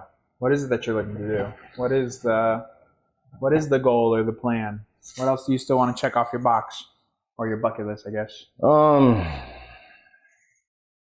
Out of all the startups, I haven't made it through an entire going public, taking a company actually public. Because I've been with plenty of organizations where they took my work and went public and kind of got left behind. And that was just really the burnout of being in tech, man. Yeah. Especially, there's a lot of people who are really good at whispering into ears. A lot of people you would think would be more important to the company with their technical skills, but that's not always the case, right? We're realizing that a little bit more now, that is the case. But so it's also tough to make sure that you have alignment with the owners, the executive team, being transparent of things, what's going to happen, right? There are plenty of people who get fired by the wayside and have no idea why. Yeah. Like, why were you hiring just 6 months ago and now you're firing people, right? So there's a little too much of like turmoil, especially in the tech space. Recently, I've been more of a contract chief officer. So somebody who needs me fractionally, you can have my time, my expertise, but I'm not necessarily tied down to the BS. You know what I mean? Like, you can get in and out. I still can be like, hey, you know what? Why don't you just do an exit clause? You can take my percentage of equity that you promised me and cash me out. You know? Those are much better, especially now that I've been in technology for almost 18, 19 years now. Even starting my first job while in school, you know, doing web development and things like that. But over the years, I've had projects where I was doing the first mobile advertising for Walmart and Disney. Okay. Right. I did with Toyota all the way to a Super Bowl. You know. I've done with Fox Now and the CW being in the streaming app, and there's other architectures that I've done that are still on Apple TV today. So I've done an abundant amount of different types of projects and things like that. So now it's kind of the time where everybody's firing. There's a lot of problems happening on. So hire me to evaluate, make sure that you got it right. And then that way, what you're actually paying for, what you think you're doing, is matching your actual business sense. Otherwise, you're just wasting money. Yeah. You waste money enough, eventually you fire, right? So a little bit of preventative for that. Yeah, okay. So that's why somebody would hire you. Yeah, absolutely. Like, a lot of people are afraid of technology. That's just it. People are afraid. I mean, yeah, so there's that fear of things like AI. But I think a lot of people have this distaste with, say, the software you have to use at work, right? For me, that's mostly because whomever sold it probably only wanted the one use case that thinks that you could do to solve all your problems, whether it be process, whether it be communications, whatever. Yeah. How do you use AI personally? Personally, I don't hire out outsourcing anymore as much. You just create agents? I just create agents. Yeah. If you realize that all AI is a army of interns, right? It's the same as low-level employees, right? Yeah. People doing the cold calling, people answering the phones and emails. And then once you get into that level, then you can structure yourself as like, well, where do I want to focus most of my time? And it's probably not some of those little things. So you can create agents, you can create tones, you can create skills that allow you to be a little bit less stuck at a computer doing work, and you can focus more about the more exciting things, like what you're good at, or more attention onto an opportunity, right? Instead of being bogged down with, oh, but I still have this content to push out, I still have this outbound, I still have this follow-up, right? As long as you train your intern and also expect it not to be 100% of the output, right? Yeah. Interns fuck up all the time, right? So think about it like that. Yeah. They're dumb, they're eager to learn, but they will fuck up, right? So as long as you have that in mind, you can really build a ton of more efficiencies for yourself. And that's what the biggest thing is. Anybody who's an entrepreneur, anybody who is a big owner or things like that, got it to a way where it works because they do it. Take them out of the element and it falls apart. So you have to be able to replicate yourself or aspects of what you do into these little bites, right? And then eventually, yes, you might be able to find killers, to be able to fulfill that role, but that also costs money, right? AI does not cost you money. And what they also say is the human tax is not there. So drama, personal problems, just all those elements, they do not become a factor anymore. And how do you feel about like where it's all heading or where it all could head? Well, there's the other aspects of it, right? Like flock cameras. Yep. Then you also have, in the utensils jar. No, right here in the bucket. Yep. I got you. Yep. Flock cameras, right, are a big one. Then you also have like In the EU, they just mandated all those AI cameras in the cars. We're not far from that. I guess other examples would be like data centers. I think that's kind of the one thing that's like these are a lot of topics together. Yeah. You know? I mean, because it is with the amount that like, again, it's hype, right? It's the ability to raise funding for something that seems innovative. And when something's interesting and innovative, that's when you can rally money around it. But that doesn't necessarily mean that it's good, say, for, useful or like you said, these data centers, right? These data centers will be the things that make AI possible. But again, the local implications, like we all talk about the water stuff, right? Yeah. Or scaringly, with all of the water problems we've had in Texas over the past few years, and now we're talking about being almost a restricted building process for these guys, right? Without actually doing enough research of what future implications could be. Yeah. Right. So that's really the scary part.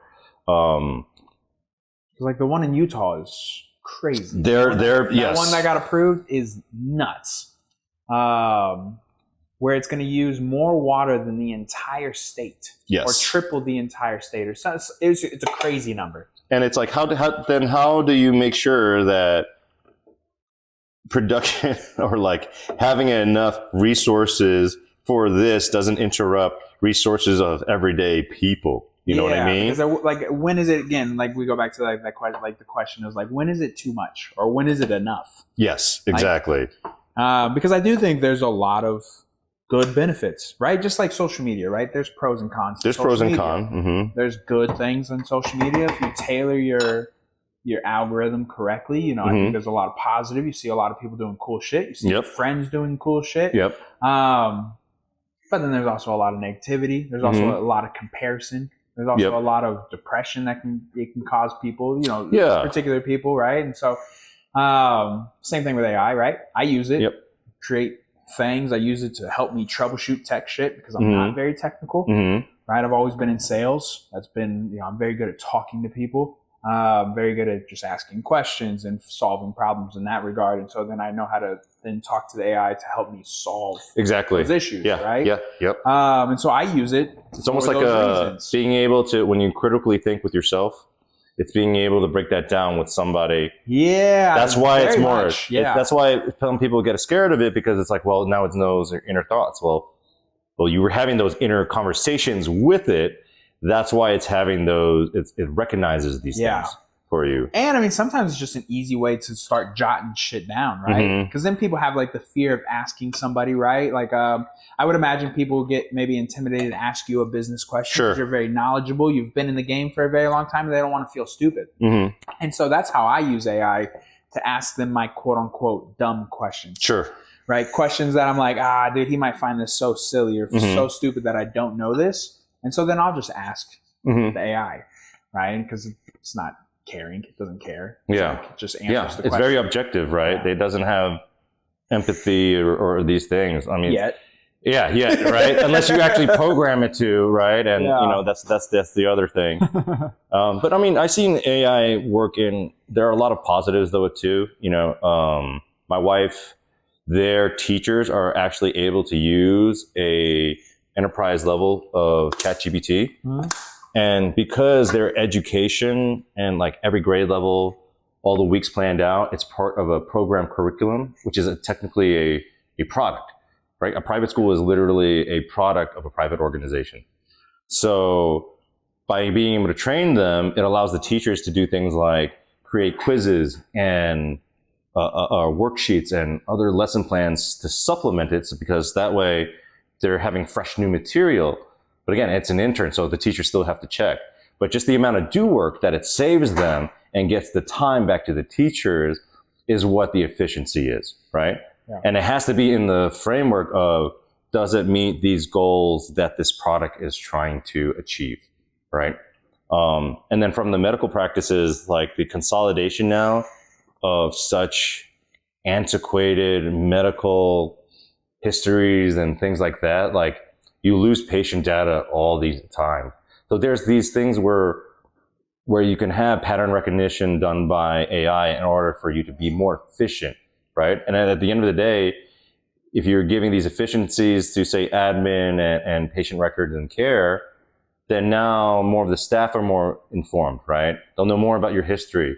It's not having to, oh, well, what did she have 6 months ago? It's right there. It's all accessible because it's consolidated and then again, checked and verified. So you can make these loops that really help these people who have to be on top of so many others with a tremendous amount of data input over time. And that amount of, honestly, data collecting, storing, and then being able to act on it in that system is very difficult. Yeah. So that's where it will help, again, as a tool, right? Not really as a decision maker, just more of filtering a tool. It's like almost like your personal Google search engine. I think that's what people are scared of, is it becoming more than a tool. Yes. Right? Because, again, back to the flock cameras or like AI cameras in cars, like that's we're getting dangerously close to some very dystopian shit. Yeah. And we're like teetering on it, right? Like, and then you have people who are very pro AI, or they're very not pro, or they're very against it, or they're kind of in the middle. Like I would say I'm more in the middle, because I think there is, like, unfortunately, human nature tells us that this is going to go badly. But I think in the short term, I think it allows people to become small business owners, entrepreneurs, because they can use AI as other way. Other. Are you trying to turn it off? Yeah. Yeah. Oh, okay, there.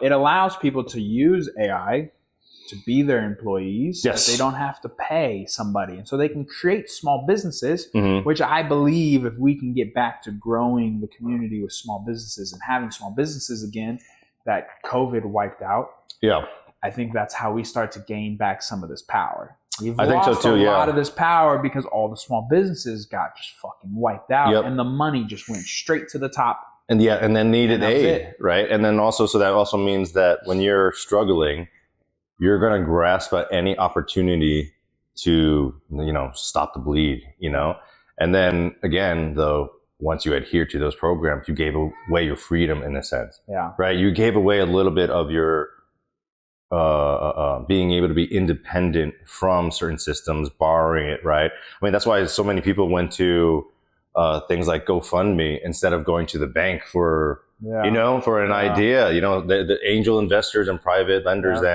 than banks, they want still the power to be able to control what they're doing and not be kind of trapped or pigeonholed into something. Yeah, because once investors get involved. Once they get involved, a lot of that's what I'm saying. I've been in that power enough goes startup where even if your boss for the whole time liked you, an investor couldn't come in and say, we don't like that. Yep. 100%. Exact story. I was working in IoT. I was doing a lot of streaming media. I had a lot more clients up and coming, but the new year happened. We were 4 months away from IPO. Now, even though that previous year I hit 215% of my sales goal attainment, I got fired 2 weeks into the new year. Just so that way, my overhead of what they cost me, they wanted a flat number that looked more apparent for their public price. Every time. Because it's just a number. It's just a number. That's all they're looking at it. And they're very good at that. They're very good at making the number. Right. But, that's really loses the human touch that you were talking about. And oftentimes the product goes to shit afterwards. Customer service goes to shit afterwards. Okay. We're probably going to have to do it on this side. Just water in there. That's nice.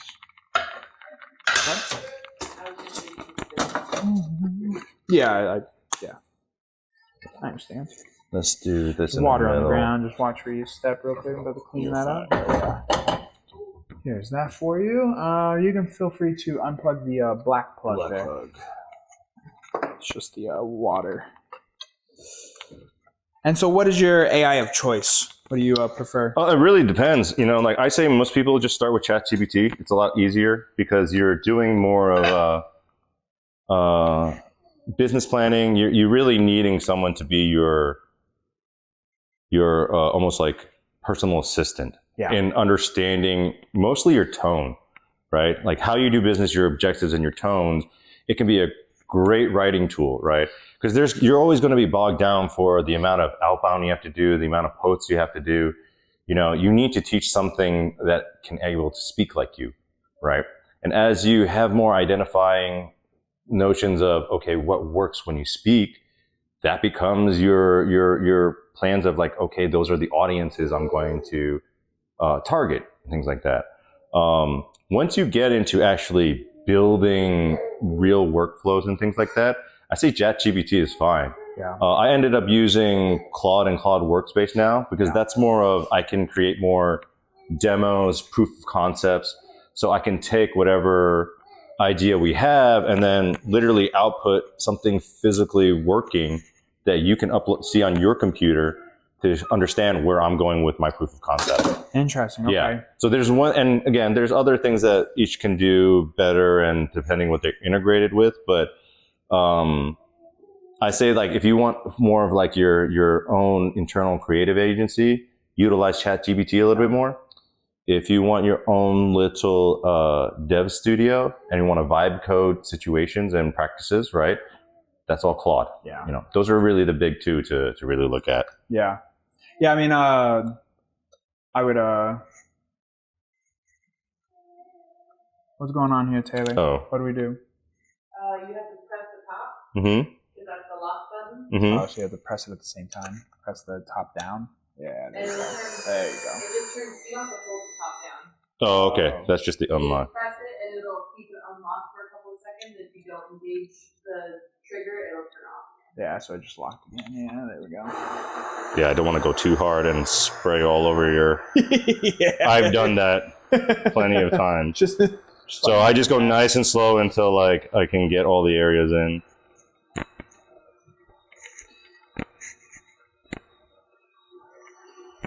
Yeah, I definitely use ChatGPT the most for the creative side of things. And even project planning too. Like I assume like you could use it for your, I mean, you can connect it to your calendar so that way you know your production schedules and things like that. See, okay. So tell me a little bit. Yeah.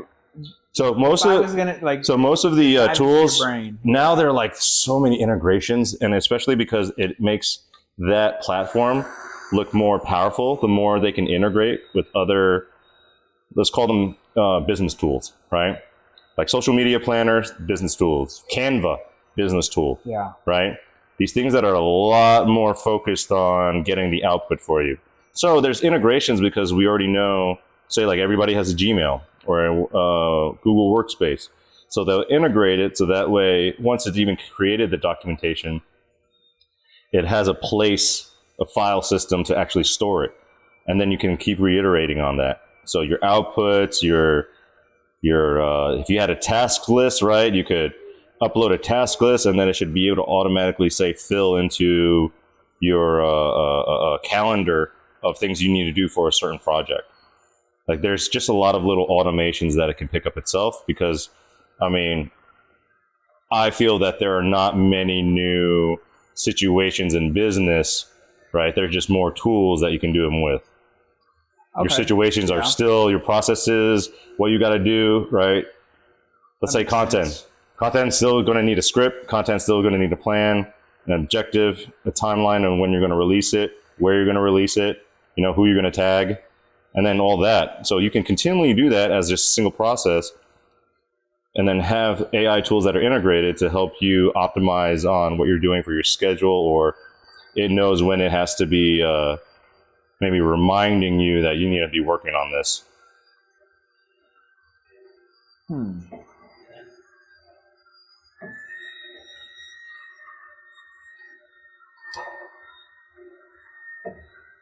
Yeah, there's probably a lot of ways that I don't even use it very effectively yet. I mean, again, a lot of people, I mean, I'm still learning.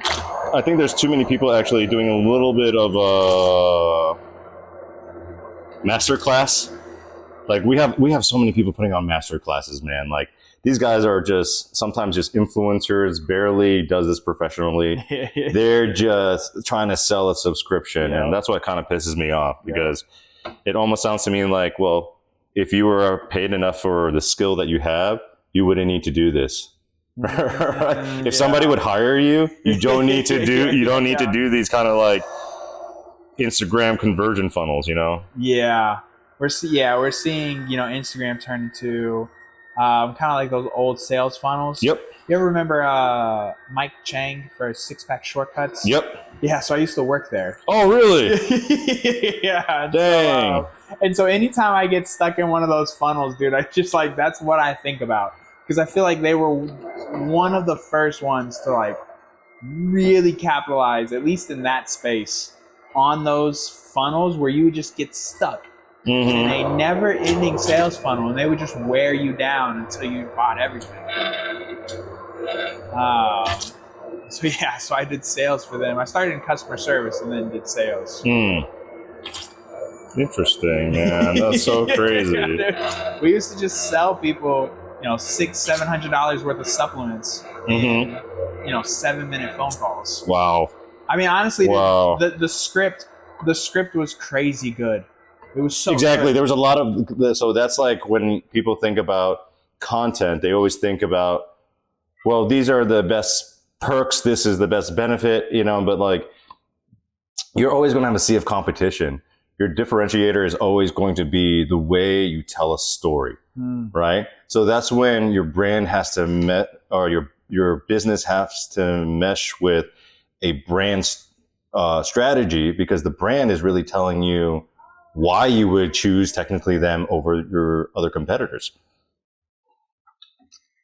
Yeah, okay. Yeah, because I mean, there's so many people trying to do the same thing. Yeah, exactly. Right? Or at least that's what it seems like. It seems like there's a lot of people, because it's very popular now to be much more supportive. Be much more supportive of your friends' businesses and things like that. And like, but again, I think it's all good, because I think we have to get back to being small communities. Yeah, we've gotten into this very weird thing where you're told you have to care about somebody 3,000 miles away because of X, Y, and Z, and it's like, sure, but at the same time, dude, my neighbor's struggling. Like, my neighbor over here he's struggling. Like, like it's that's not. That's what I love about actually the jiu-jitsu community. Yeah, it's like, so I've had so many alley-oops, even to like just help people understand cannabis as a medicine. Like, that's what this community has really done for me, and it's really helped me practice and really be able to look at who's providing the medicine and really see if they're full of shit. It made me go through a deeper lens. But at the same time, this network also has like, your roof's fucked up. I got a homie for that, right? Yep. Your HVAC is messed up. Yep. I got a homie for that. I really like the community back of it. Is like, it's very unique. There's not a lot of things like and this is one of the only the few communities that we can say like, yeah, I know he's a good dude, like, because you kind of can, like, you can always feel someone's bullshit even on the mat. For sure. So even if you don't like him, whatever, see right through it. You don't have to refer that person. Yeah. But the person that is good on and off the mat, you see them, the character good, the integrity good, you would alley-oop that dude all day, any day, for any conversations that pop up with a need. You've seen through that person. Like, when you roll with somebody, especially if you have a hard roll, yes, you're seeing through any kind of fluff, any kind of layer. You're seeing right into that like who that person is on a deep level, and you're like, okay. You're watching too much Instagram for those moves, dude. Like, you can't even pass guard. Trying to get too fancy. Yeah. Oh, yeah. I mean, you see right through the fluff if someone is fluffing. Like, jiu-jitsu, kickboxing, any of that is going to. You're going to know who that person is. Yes. Right? Is that person going to fold under pressure? Does that person start to tap to a little bit of pressure? Tap to a little bit of pressure. Like, you start to just see who they are. Yeah. And okay, I will, hot take, I'm okay with someone tapping to pressure, but I want to see it in their face that they're trying not to. You know what I mean? I don't want them to just to give up. Yeah. I can understand that, like, okay, you're not used to it yet. You may not have enough experience or things like that. But like, when did I get to mount? Yeah, did I get to mount 10 seconds ago, or did I get to mount about 3.5 minutes? Yeah. He's been defending for 2 straight minutes, and then he gives up. And it's like, okay, yeah, that's okay. But if you just, some people again, like, instantly quit, you can tell the people who kind of just quit instantly the moment it gets a little bit harder. Yeah. And that's when I keep my eye out. I'm like, okay, I have you in a list. I have you in a list because, again, I also don't want to like roll with that person and because then you're just get too hurt worried. or worried about hurting them, you know, like. Because the goal is not to hurt nobody, but at the same time, if you did hurt them, you'd be like, bruh, that was kind of like, did I really hurt you, or are you just being a little soft? All right, this should be ready. Hell yeah. All right. So has the meat inside, reduced everything, right? There's still some chunks, but that's fine. But for the most part, that looks delicious. All the vegetables packed into here, right? We reintroduced the meat, just folded it in, and now it's good for any kind of just straight scoop pasta sauce, scoop on bread. And I'm telling you, it's a super easy thing for kids to eat.